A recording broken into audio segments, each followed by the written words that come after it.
hər birimiz öz gücümüzdə nə sayılırıq? Dəvətçi.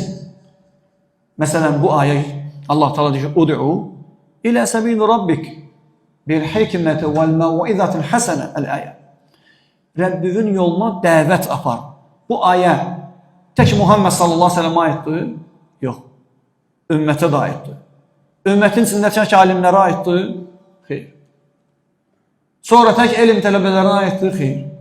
Hamımıza, mənə, sənə, ona, o birisine, hamıya. Hamı Allaha dəvət aparmalıdır. Lakin hamı Allahın dediyi kimi bil hikmə, hikmətlə vəl məv'izatil həsən, gözəl söhbətlərlə Quran ayəsi, hədis, sahabələrin sözləri, alimlərin sözləri, həmçinin o sözlər ki, şəriətə müxalif deyil, onları istifadə edə bilərsən. Vallahi dəyərli qardaşlar, bizim içimizdə elə sıravi qardaşlar var ki, Allah onların dəvəti ilə elə insanlar var ki, onlara hidayət verib, onlar indi elm tələbələrdir. O qardaş bilinmir, məsələn, o kimdir?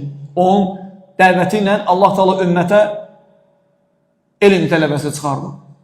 O indi elm tələbəsi də onu dəvət edən sıravi adamdır. Allah sabit eləsin hər ikisini də, məsələn, o sıravi qardaş necə deyərlər, qazandı. Sən də ola bilərsən o. Dəvət elə.